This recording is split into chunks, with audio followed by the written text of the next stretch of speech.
ბავშვებში ანესთეზიის სერვისის გაწევა კი დაკავშირებულია ბევრ ფაქტორებთან და მე ვფიქრობ, რომ პირველ რიგში დაკავშირებულია სიყვარულთან. ისე როგორც ყველა საქმეში, ეს საქმე უნდა გიყვარდეს.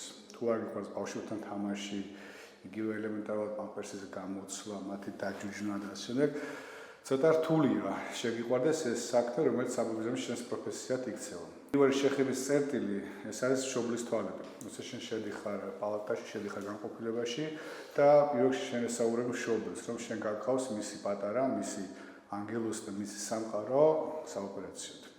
სანამ ჩვენ დავიწყებთ მშობლებთან საუბარს, სანამ ჩვენ ჩავალთ პალატაში, შევალთ პალატაში, მეტნაკლებად მშობლები უკვე მომზადებულები არიან. ვინაიდან მათი ჩართულობა ჩვენი ფსიქოლოგიური სამსახურის თანამშრომლების, ოქრობოგოების ჩართულობა ძალიან მნიშვნელოვანია, ძალიან გვიოლებს საქმეს. ელემენტარულად ამაღლებულია ცოდნა და შეგნება იმისა, თუ რასთან გვაქვს საქმე.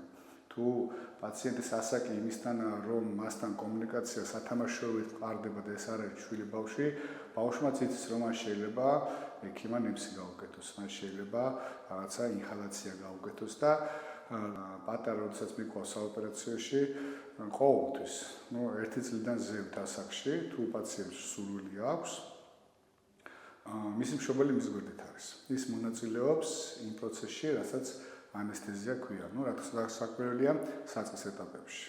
დედა ან მამა მასთან არის, ელაპარაკება, ესაუბრება, ეუბნებათ როგორ უყვარს, ასე შემდეგ და ეს პროცესი ბევრად უფრო უმტკივნეულად მიმდინარეობს.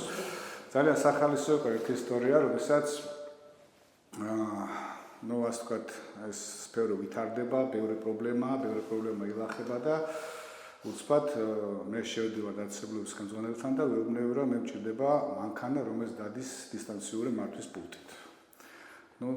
დირექცია მიყურებს გაუგნებული, რომ ამდენი პრობლემა გვაქვს. და უცბად ანესთეზიოლოგი ითხოვს, რომ მას სჭირდება დისტანციური მართვის პულტიანი მანქანა. ეს ხო შოკი. მშობელმა მითხრა, რომ ეს ბავშვი არაფერს არ აკეთებს ამ მანქანის გარეშე. მაშინ წავიდეთ მანქანით. ისე შევიდეთ საოპერაციოში, რომ ბავშვს არც კი უტირია, ძალიან ბედნიერი, რომ მას დაავდეთ ნება, რომ საოპერაციო შესულიყო.